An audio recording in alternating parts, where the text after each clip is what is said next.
Hello friends, എല്ലാവർക്കും good morning. അപ്പോൾ ഇന്നത്തെ ഒരു അടിപൊളി വിശേഷത്തിലേക്ക് എല്ലാവർക്കും സ്വാഗതം. അങ്ങനെ നമ്മുടെ നന്ദ ഗൗതത്തെ വിളിച്ചിട്ട് പറയാണ്, നിങ്ങളുടെ മുന്നിലേക്ക് എത്താൻ എനിക്കിനി വിദൂരങ്ങൾ മാത്രം എന്നിങ്ങനെ സംസാരിച്ച് കഴിഞ്ഞപ്പോഴേക്ക് എന്താ നീ ഇങ്ങനെയൊക്കെ സംസാരിക്കുന്നത്? ദേ, എനിക്കിപ്പോൾ നിങ്ങളെ ഇവിടെ കാണണം. നിങ്ങളെന്താ വിചാരിച്ചത്? ഇവിടെ നിന്ന് നിങ്ങളെ അഭിരാമിയെയും കൊണ്ട് പോയി കഴിഞ്ഞാൽ എനിക്ക് നിങ്ങളെ കണ്ടുപിടിക്കാൻ പറ്റില്ലെന്നോ? ഞാനേ ആ പഴയ ഹോസ്പിറ്റലിൽ തന്നെയാണ് നിൽക്കുന്നത്. പിന്നെ DGPയെ പോയി കാണുകയും ചെയ്തു. ഇത് കേട്ട് കഴിഞ്ഞപ്പോഴേക്കും നന്ദ, നീ എന്തിനാ അവരെ പോയി കണ്ടത് എന്ന് ചോദിച്ചു കഴിഞ്ഞപ്പോഴേക്കും അതൊക്കെ പറയാം. ഇപ്പോൾ എനിക്ക് നിങ്ങളെ കാണണം. ചില കാര്യങ്ങൾ എനിക്ക് ഗൗതം സാറോട് സംസാരിക്കാനുണ്ട്. എന്താണ് സംസാരിക്കാനുള്ളത്? അത് ഇവിടെ നിന്ന് വന്നാലല്ലേ പറയാൻ പറ്റുള്ളൂ. അല്ലെങ്കിൽ ഞാനെന്താ ഗൗതം സാർ നിൽക്കുന്ന സ്ഥലത്തേക്ക് വന്നോ? എനിക്കത് കണ്ടുപിടിക്കാൻ വലിയ ബുദ്ധിമുട്ടൊന്നുമില്ല, മനസ്സിലായോ എന്നിങ്ങനെ പറയുകയാണ്. അപ്പോൾ ഇത് കഴിഞ്ഞപ്പോഴേക്കും ശരി, ഞാൻ വരാം എന്ന് പറഞ്ഞുകൊണ്ട് അവിടെ ഫോൺ വെക്കുകയാണ്. ഫോൺ വെച്ച് കഴിഞ്ഞപ്പോഴേക്കും നമ്മുടെ അഭിരാമിയോട് ഗൗതം പറയാണ്, അഭിരാമി ആകെ ടെൻഷനായിട്ട് നിൽക്കുകയാണ്. എന്താ ടെൻഷൻ? നന്ദയ്ക്ക് എന്നെ കാണണമെന്ന് എന്തൊക്കെയോ കാര്യങ്ങൾ പറയാനുണ്ടെന്നാണ് പറഞ്ഞിരിക്കുന്നത്. നന്ദ ഇപ്പോൾ നമ്മൾ ആ പഴയ കിടന്ന ഹോസ്പിറ്റലില്ലേ, അവിടെയാണ് നിൽക്കുന്നത്. ഓ അതാണോ? സാരമില്ല, ഏതായാലും ഗൗതം സാർ ചെന്നിട്ട് നന്ദയോട് കാര്യങ്ങൾ സംസാരിക്കേ. എന്തെങ്കിലും പ്രശ്നം ഉണ്ടെങ്കിൽ അത് പറഞ്ഞു തീർക്ക്, അതാണ് വേണ്ടത്. അല്ലാതെ ഇനി ഒളിച്ചു നിൽക്കാനൊന്നും പറ്റില്ല ഗൗതം ഏതായാലും എനിക്കൊരു കുഴപ്പവും സംഭവിക്കില്ലെന്നേ. ഇപ്പം ഇവിടെ ഞാൻ സേഫ് അല്ലേ? പക്ഷേ ആമി സൂക്ഷിക്കണം, അല്ലെങ്കിൽ ആകെ പ്രശ്നവും. നന്ദിയുണ്ട് ഗൗതം, കാരണം എനിക്ക് ഇത്രയും സംരക്ഷണം തന്നില്ലേ, എൻ്റെ കൂടെ തന്നെ നിന്നില്ലേ. എനിക്കിനി എന്തു വരാനാ? ഗൗതം എപ്പോഴും എൻ്റെ കൂടെ ഉണ്ടാവുമെന്ന് എനിക്ക് പൂർണ്ണ വിശ്വാസമാണ്. ഇപ്പോൾ നന്ദയുടെ പ്രശ്നം പരിഹരിക്കാനായിട്ട് നോക്ക്, അതാണ് വേണ്ടത് എന്ന് പറഞ്ഞുകൊണ്ട് എങ്കിൽ പിന്നെ ഞാൻ പോയിട്ട് വരട്ടെ അങ്ങനെ ഞാൻ പറഞ്ഞ് ഗൗതം അവിടെ നിന്ന് ഇറങ്ങുകയാണ്. അങ്ങനെ നമ്മുടെ അമ്മയ്ക്കാണെങ്കിൽ ചെറിയൊരു ടെൻഷനൊക്കെ ഉണ്ട്. കാരണം ഇനി ആരെങ്കിലും കണ്ട് പിടിച്ചാലോ എന്നുള്ളൊരു ടെൻഷനാണ് ആമ്മയുടെ മനസ്സിൽ. അങ്ങനെ നമ്മുടെ ഗൗതം വണ്ടിയെടുത്തോട്ട് പോവുകയാണ്. അപ്പോൾ ഗൗതം വണ്ടിയെടുത്ത് പോയതിൻ്റെ ആ സമയം തന്നെ ദേവായിരുന്നു അർജുൻ ആ ഹോസ്പിറ്റലിലേക്ക് എത്തിയിരിക്കുകയാണ്. ഇനിയിപ്പോൾ ഇവിടെ അടുത്തുള്ളൊരു ഹോസ്പിറ്റൽ ഇത് തന്നെയാണ്. ദൈവം, ഇനി ആരോടൊന്ന് ചോദിക്കണേ എന്നൊക്കെ വിചാരിച്ച് അർജുൻ നേരെ ഹോസ്പിറ്റലിലേക്ക് കയറി ആ റിസപ്ഷനിൽ എന്ന് വെച്ചാൽ പെണ്ണിനോട് ചോദിക്കണം, അതെ ഇവിടെ അഭിരാമി എന്ന് പറഞ്ഞൊരു പേഷ്യൻ്റ് ഉണ്ടോ എന്ന് ചോദിച്ചു കഴിഞ്ഞപ്പോഴേക്കും സാർ ഫുൾ നെയിം പറ. അത് പിന്നെ അഭിരാമി ഗൗതം. ശരി, ഞാനൊന്ന് നോക്കട്ടെ സാർ എന്നും പറഞ്ഞുകൊണ്ട് നോക്കിക്കഴിഞ്ഞപ്പോഴേക്കും അങ്ങനെ ഒരു പേരിൽ ആരെയും ഇവിടെ അഡ്മിറ്റ് ചെയ്തിട്ടില്ലല്ലോ സാർ. അപ്പോൾ അർജുന് മനസ്സിലായി, അപ്പം ഏതായാലും പേര് മാറ്റി തന്നെയായിരിക്കും കൊടുത്തിരിക്കുന്നത്. ഇതേ അടുത്തുള്ള ഹോസ്പിറ്റലുള്ള, ഇവിടം വിട്ട് എങ്ങോട്ടും പോകാനുള്ള ചാൻസ് ഇല്ല. അതുകൊണ്ട് ഇവിടെ തന്നെ ഒന്ന് അന്വേഷിക്കാം. ഈ സമയം തന്നെ നമ്മുടെ ആമയാണെങ്കിൽ പുറത്തേക്ക് ഇറങ്ങിയ TV നോക്കിയാണ് എന്തെങ്കിലും ന്യൂസ് ഉണ്ടോയെന്നൊക്കെ അറിയാനായിട്ട്.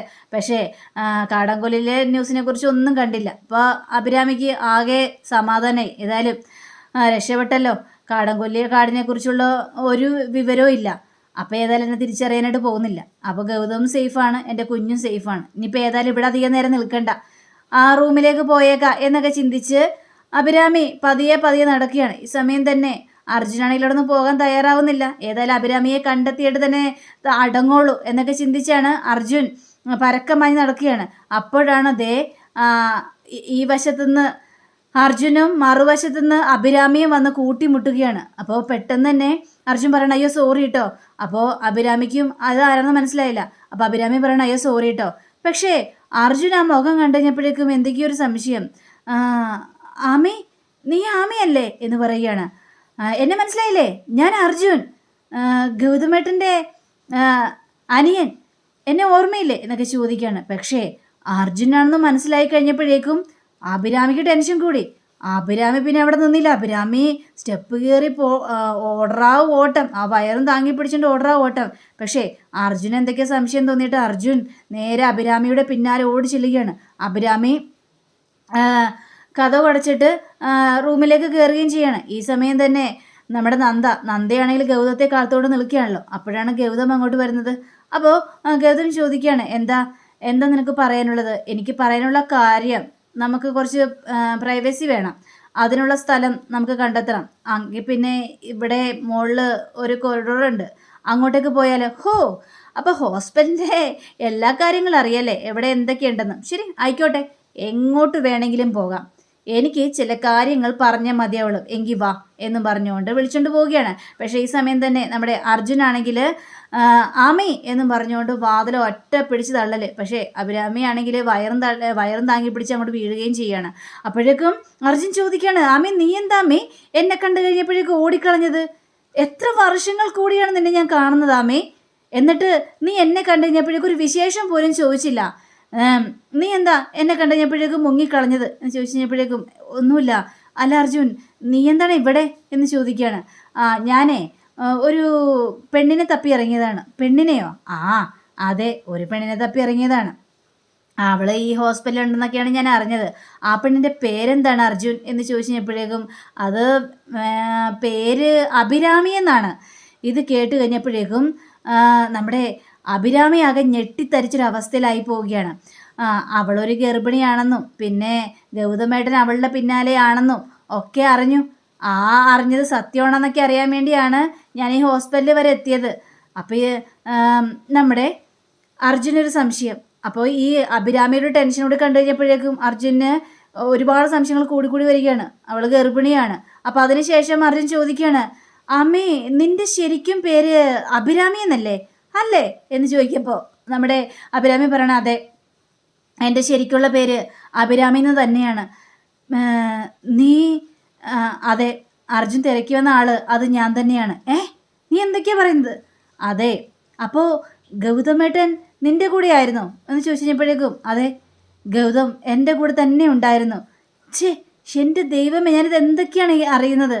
നിന്നെ എന്തിനാണ് ഗൗതമേട്ടൻ സംരക്ഷിച്ചിരിക്കുന്നത്? എനിക്ക് മനസ്സിലാവുന്നില്ല. സൂരജിനെയും അതേപോലെ തന്നെ നമ്മളെല്ലാവരും കൂടി ഒരുമിച്ച് നടന്ന ആ സംഭവങ്ങളൊക്കെ ഞാൻ ഓർക്കുകയാണ് അഭിരാമി. പക്ഷേ നീയാണ് ഏട്ടൻ്റെ കൂടെയുള്ളതെന്ന് എനിക്ക് മനസ്സിലായില്ല. കാരണം നിന്നെ ആമി എന്നല്ലേ വിളിച്ചിരിക്കുന്നത്. പിന്നെ എപ്പോഴോ ട്യൂഷൻ ക്ലാസ്സിൽ വെച്ച് അഭിരാമി എന്നുള്ളൊരു പേരാണ് എനിക്ക് ഓർമ്മ വന്നത്. അതുകൊണ്ടാണ് ഇപ്പം നിന്നോട് ഞാൻ ചോദിക്കാനുള്ള കാരണം. വീട്ടിൽ വെച്ച് ഗൗതം ഏട്ടൻ അഭിരാമി എന്ന് പറയുന്നുണ്ടെങ്കിലും നിന്റെ മുഖം എൻ്റെ മനസ്സിൽ പോലും ഓർമ്മ വന്നില്ല അഭിരാമി. അതുകൊണ്ടാ എനിക്ക് കണ്ടെത്താൻ പറ്റാതിരുന്നു പോയത്. ഇത് കേട്ട് കഴിഞ്ഞപ്പോഴേക്കും ചില കാര്യങ്ങൾ എനിക്ക് പറയാനുണ്ട് എന്ന് പറയുകയാണ്. ഇത് കേട്ട് കഴിഞ്ഞപ്പോഴേക്കും എന്താ പറയാനുള്ളത്? അല്ല, നിന്നെങ്ങനെ ഗൗതമേട്ടൻ കണ്ടെത്തി? അത് ഞാൻ പറയാം. ഞാനിപ്പോൾ പഴയ അഭിരാമി അല്ല എന്ന് പറയുകയാണ്. നീ എന്തൊക്കെയാണ് സംസാരിക്കുന്നത്? അതെ, ഞാൻ പഴയ അഭിരാമി അല്ല. ഞാൻ യഥാർത്ഥത്തിൽ ആരാണെന്ന് അറിയാമോ? ക്യാപ്റ്റൻ അഖില. ഇത് കേട്ടതും അർജുൻ ഞെട്ടിത്തരിച്ചൊരവസ്ഥയിൽ നിന്നുപോവുകയാണ്. നീ എന്താ പറഞ്ഞത്? അതെ, ക്യാപ്റ്റൻ അഖില. ഈ ലോകം മുഴുവനും അന്വേഷിച്ചു കൊണ്ടിരിക്കുന്ന ക്യാപ്റ്റൻ അഖില അത് ഞാൻ തന്നെയാണ് എന്നുള്ള രീതിയിൽ സംസാരിക്കുകയാണ്. പിന്നെ സൂരജില്ലേ, ആദിത്യൻ, സൂരജാണ് യഥാർത്ഥത്തിൽ ആദിത്യൻ എന്നൊക്കെ ഇനി സംസാരിക്കുകയാണ്. പക്ഷേ നിന്നെ എങ്ങനെ കണ്ടെത്തി? നിന്നെങ്ങനെ ഗൗതമേട്ടൻ കണ്ടെത്തി എന്നൊക്കെ ചോദിച്ചു കഴിഞ്ഞപ്പോഴേക്കും നടന്ന സംഭവങ്ങളെല്ലാം നമ്മുടെ അഭിരാമി ആവർത്തിച്ച് പറയുകയാണ്. ഇതൊക്കെ കേട്ടുകഴിഞ്ഞപ്പോഴേക്കും എന്നാലും ഗൗതമേട്ടൻ എങ്ങനെ നിന്നെ സംരക്ഷിക്കാനായിട്ട് തോന്നി? അതൊരു കടപ്പാടാണ് അർജുൻ. നീ അന്ന് ഓർക്കുന്നില്ലേ, അന്ന് ആ വെള്ളത്തിൽ മുങ്ങിപ്പോയ ആ ഒരു സംഭവം? സൂരജ് ഗൗതമിനെ രക്ഷിച്ച ആ ഒരു സംഭവം ഓർക്കുന്നില്ലേ എന്ന് ചോദിക്കുകയാണ്. അപ്പോൾ ഇതൊക്കെ കേട്ടുകഴിഞ്ഞപ്പോഴേക്കും നമ്മുടെ അർജുൻ ആ സംഭവങ്ങൾ മുഴുവനും ആലോചിച്ചെടുക്കുകയാണ്. എനിക്കറിയാം ആ കാര്യങ്ങളൊക്കെ. അത് തന്നെയാണ് എന്നെ ഗൗതം സംരക്ഷിക്കാനുള്ള കാരണം. അതിനുശേഷം ഗൗതം എന്നോട് പറഞ്ഞു, സൂരജിനെ എനിക്ക് ഏതായാലും രക്ഷിക്കാനായിട്ട് പറ്റില്ല. സൂരജാണ് ഈ ആദിത്യൻ എന്ന് അറിഞ്ഞിരുന്നെങ്കിൽ ഒരുപക്ഷെ ഞാൻ അവനെ കൊല്ലില്ലായിരുന്നു. എനിക്ക് അവനെ രക്ഷപ്പെടുത്താനായിട്ട് സാധിച്ചാനായിരുന്നു. പക്ഷേ ഞാൻ അറിഞ്ഞില്ലല്ലോ ആമേ. ഇനിയെങ്കിലും എനിക്ക് അവനോടുള്ള കടപ്പാട് തീർക്കണം. നിന്നെയും കുഞ്ഞിനെയും എനിക്ക് സംരക്ഷിച്ചേ മതിയാവുള്ളൂ. ഈ കുഞ്ഞ് ഈ ഭൂമിയിൽ ജനിക്കണം എന്നുള്ള രീതിയിൽ നമ്മുടെ ആമി എല്ലാ സംഭവങ്ങളും ഇങ്ങനെ ഓരോ കാര്യങ്ങളും പറയുകയാണ്.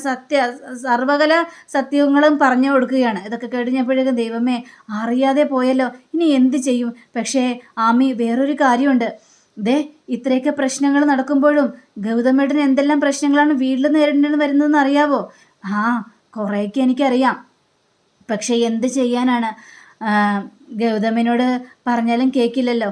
എന്നെ ആർക്കും വിട്ടുകൊടുക്കില്ല എന്നൊക്കെയാണ് പറയുന്നത്. ഏത് നിമിഷവും പോലീസ് ഇവിടെ എത്തും, അതുകൊണ്ട് പോലീസ് എന്നെ അറസ്റ്റ് ചെയ്യും എന്നൊക്കെയാണ് ഗൗതമിൻ്റെ പേടി. ഈ കുഞ്ഞ് ജനിച്ചു കഴിയുന്നവരെ എനിക്കിങ്ങനെ നിന്നേ പറ്റുള്ളൂ. അത് കഴിയുമ്പോഴേക്കും ഞാൻ സറണ്ടർ ആവും എന്ന രീതിയിൽ സംസാരിക്കുകയാണ്. ഇതൊക്കെ കേട്ട് കഴിഞ്ഞപ്പോഴേക്കും നമ്മുടെ അർജുനാണെങ്കിൽ ആകെ പേടി തോന്നുകയാണ്. ദൈവം ഇനി എന്ത് ചെയ്യും? ആകെ ഗൗതമേട്ടൻ്റെ ജീവിതവും ഇപ്പോൾ അവതാളത്തിലായിരിക്കുകയാണല്ലോ. ഇനിയിപ്പോൾ എങ്ങനെ രക്ഷിക്കും എന്നുള്ള രീതിയിലാണ് നമ്മുടെ അർജുൻ ചിന്തിക്കുന്നത്. ഇതേ സമയം തന്നെ നന്ദയാണെങ്കിൽ കാലി പൂണ്ട ഒരു അവസ്ഥയിൽ നിൽക്കുകയാണ്. അപ്പോൾ ഗൗതം ചോദിക്കണം, എന്താ നന്ദ, നിനക്ക് എന്താ പറയാനുള്ളത്? ഒന്ന് സമാധാനിക്ക് ഗൗതം സാർ, എല്ലാം തീർക്കാൻ തന്നെയാണ് ഞാനിങ്ങോട്ട് വന്നിരിക്കുന്നത്. നിനക്ക് എന്താ സംശയം? നിനക്ക് കൂടുതൽ സംശയം കൂടിക്കൂടി വരികയാണല്ലോ. അതെ, ആ സംശയങ്ങളെല്ലാം ഞാനിനി അവസാനിപ്പിക്കാനായിട്ട് പോവുകയാണ്. പക്ഷേ ഞാൻ അവസാനമായിട്ടൊരു കാര്യം ചോദിക്കാം, ആരാണ് ഈ അഭിരാമി? ഇത് കേട്ട് കഴിഞ്ഞപ്പോഴേക്ക് നമ്മുടെ ഗൗതമാണെങ്കിൽ അത് പിന്നെ നന്ദ, ഞാൻ നിന്നോട് പല പ്രാവശ്യം പറഞ്ഞിട്ടുണ്ട്, എനിക്കതൊന്നും കേൾക്കണ്ട. അഭിരാമി ആരാണെന്ന് മാത്രം എന്നോട് പറഞ്ഞാൽ മതി. അവൾ ഗർഭിണിയാണല്ലോ, പിന്നെ നിങ്ങളവരുടെ സംരക്ഷണമൊക്കെ ഏറ്റെടുത്തിരിക്കുകയാണല്ലോ. ഇനി ആരാണ് അഭിരാമി എന്ന് പറഞ്ഞില്ലെങ്കിൽ ഇപ്പോൾ അഭിരാമിയുടെ അടുത്തേക്ക് പോലീസ് എത്തും. അത് വേണ്ടെങ്കിൽ, ഇത് കേട്ടതും പോലീസ് എന്ന് കഴിഞ്ഞപ്പോഴേക്കും നമ്മുടെ ഗൗതമാകെ തരിച്ചൊരവസ്ഥയിലായി പോവുകയാണ്. എന്തിനാ എനിക്ക് മനസ്സിലാവുന്നില്ല. ഒരു ACP പോലീസുകാരെന്ന് കേട്ട് കഴിഞ്ഞിട്ടുണ്ടെങ്കിൽ ഭയപ്പെടുന്നു. എന്തിനു വേണ്ടി? നിങ്ങളെന്താ കള്ളനാണോ? നിങ്ങൾ ആരെങ്കിലും കൂട്ടു നിൽക്കുന്നുണ്ടോ? നിങ്ങൾക്ക് തീവ്രവാദികളെ നിങ്ങൾ ഒളിപ്പിച്ചിട്ടുണ്ടോ എന്നൊക്കെ ചോദിച്ചപ്പോഴേക്കും, നന്ദ നീ എന്തൊക്കെയാ സംസാരിക്കുന്നുണ്ടോ? നീ എന്തിനാ ഇങ്ങനെയൊക്കെ സംസാരിക്കുന്നത്? അതെ ഗൗതം സാർ, ഞാൻ പല കാര്യങ്ങളും അറിഞ്ഞിട്ട് തന്നെയാണ് ഇങ്ങോട്ട് വന്നിരിക്കുന്നത്. എനിക്ക് അറിഞ്ഞേ മതിയാവുള്ളൂ. ചില സത്യങ്ങൾ തിരിച്ചറിഞ്ഞ് ഞാൻ. ഇനി ക്യാപ്റ്റൻ അഖില തന്നെയല്ലേ അഭിരാമി എന്ന് ചോദിക്കുകയാണ്. നന്ദ നീ എന്തൊക്കെയാ നന്ദി പറയുന്നത്? വീണ്ടും ഞെട്ടലോടെ ചോദിക്കുകയാണ്. എനിക്ക് ഒരു സത്യം മാത്രം അറിഞ്ഞാൽ മതി, ക്യാപ്റ്റൻ അഖിലയാണോ അഭിരാമി എന്ന്. അതുമാത്രം എനിക്ക് അറിഞ്ഞാൽ മാത്രം മതി. ഇത് കേട്ടപ്പോഴേക്കും നമ്മുടെ ഗൗതമാണെങ്കിൽ ഒന്നും മിണ്ടാൻ നിൽക്കുകയാണ്. യെസ് ഓർ നോ, അത് പറ ഗൗതം സാർ, എനിക്ക് കൂടുതൽ സംസാരിക്കാനുള്ള സമയമില്ല. അത് പറഞ്ഞില്ലെങ്കിൽ ഇപ്പോൾ അങ്ങോട്ടേക്ക് പോലീസ് എത്തും. പറഞ്ഞ മനസ്സിലായല്ലോ. ദയവ് ചെയ്ത് നീ പോലീസിനെ വിളിക്കില്ല, ഞാൻ പറയാം. യെസ്, അഖില തന്നെയാണ് അഭിരാമി എന്ന് പറയുകയാണ്. അപ്പോൾ ഇതും കൂടി കേട്ട് കഴിഞ്ഞപ്പോഴേക്കും നമ്മുടെ നന്ദയ്ക്ക് ചങ്ക് തകർന്നൊരവസ്ഥയിലായി പോവുകയാണ്. എല്ലാം മനസ്സിലായി. അങ്ങനെ നന്ദ പറയുകയാണ്, എനിക്കെല്ലാം മനസ്സിലായി ഗൗതം സാർ. ഗൗതം സാറിന് ഇത്രയും മോശപ്പെട്ടൊരവസ്ഥയിൽ എനിക്ക് കാണാൻ പറ്റുമെന്ന് ഞാൻ സ്വപ്നത്തിൽ പോലും വിചാരിച്ചില്ല. എല്ലാം ഓവറാണ്. ഇനി എല്ലാം തീർന്നു. എല്ലാം ഇവിടം കൊണ്ട് അവസാനിക്കാനായിട്ട് പോവുകയാണ്. നന്ദ, ഞാൻ പറയുന്ന കാര്യങ്ങളെല്ലാം മനസ്സിലാക്ക്. എന്താണ് അതിനുള്ള സാഹചര്യം എന്നും കൂടി ഞാൻ പറയാം. വേണ്ട, ഇനിയും സാഹചര്യങ്ങൾ പറയാനായിട്ട് നിൽക്കണ്ട. കാരണം ഒരു പോലീസ് ഓഫീസറുടെ മകളാണ് ഞാൻ. എനിക്ക് നിങ്ങൾ ഇനി എന്താ പറയാൻ പോകുന്നതെന്ന് ഊഹിച്ചെടുക്കാനായിട്ട് പറ്റും ഗൗതം സാർ. അതുകൊണ്ട് എൻ്റെ മുന്നിൽ ഇനി ഉരുണ്ട് കളിക്കേണ്ട യാതൊരു കാര്യമില്ല. പക്ഷേ നിങ്ങളെപ്പോലുള്ള ക്രിമിനലിനോട് എനിക്കിപ്പോൾ പുച്ഛമാണ്. നന്ദ, എന്താ ക്രിമിനലിന് വിളിച്ചു കഴിഞ്ഞപ്പോഴേക്കും ദഹിച്ചില്ലേ? ദഹിക്കില്ല. ഇനി ഈ ലോകം മുഴുവനും നിങ്ങളെ വിളിക്കും ക്രിമിനലിന്. കാരണം നിങ്ങൾ ഒരു സാഹസത്തിന് വേണ്ടി കാട്ടിലേക്ക് പോയി. പക്ഷേ അവിടെ തീവ്രവാദിയുടെ സൗന്ദര്യത്തിൽ മയങ്ങി നിങ്ങൾ വീണു. എന്നിട്ട് അവളെ സംരക്ഷിച്ചു അല്ലേ? അതല്ലേ യഥാർത്ഥത്തിൽ ഉണ്ടായത്. നന്ദ, നീ ഞാൻ പറയുന്നൊന്ന് കേൾക്ക്. വേണ്ട, ഇനിയൊന്നും കേൾക്കേണ്ട കാര്യമില്ല. പക്ഷേ ഇവിടെ വെച്ച് എല്ലാം അവസാനിപ്പിക്കാൻ വേണ്ടി തന്നെയാണ് ഞാൻ വന്നത്. പിന്നെ ഒരു കാര്യം കൂടി ഞാൻ പറയാം. ഈ ക്രിമിനലിട്ടെന്ന ഈ താലിയില്ലേ, ഈ താലി എനിക്കിനി ചുമന്നുകൊണ്ട് നടക്കാനായിട്ട് പറ്റില്ല. അതും കൂടി ഞാൻ ഊരി തരാൻ വേണ്ടി തന്നെയാണ് വന്നിരിക്കുന്നതെന്ന് പറയാണ്. നന്ദ, നീ ഇങ്ങനെയൊന്നും സംസാരിക്കരുത് നന്ദ എന്നൊക്കെ പറഞ്ഞു കഴിഞ്ഞപ്പോഴേക്കും, വേണ്ട, ഇനി സംസാരമൊന്നുമില്ല. നിങ്ങളുടെ താലിയും വേണ്ട, നിങ്ങളുടെ അടുത്തുള്ള ജീവിതവും വേണ്ട എന്നും പറഞ്ഞുകൊണ്ട് നമ്മുടെ ഈ നന്ദയാണെങ്കിൽ താലി ഊരി കൈ പിടിച്ചിട്ട് ഗൗതമിനെ നേരെ നീട്ടുകയാണ്. ഗൗതമാണെങ്കിൽ വല്ലാത്തൊരവസ്ഥയിൽ പെട്ടുപോയൊരു രീതിയിൽ ഇങ്ങനെ നിൽക്കുകയാണ്. അപ്പം അങ്ങനെയും കാണിച്ചുകൊണ്ടാണ് നമ്മുടെ ഇന്നത്തെ റിവ്യൂടെ അവസാനിച്ചിരിക്കുന്നത്. അടുത്ത റിവ്യൂവിനെ കാത്തിരിക്കുക, സബ്സ്ക്രൈബ് ചെയ്യുക. എല്ലാവർക്കും നല്ലൊരു ദിനം ആശംസിച്ചുകൊണ്ട് തന്നെ നന്ദി, നമസ്കാരം. Thank you. See again. By.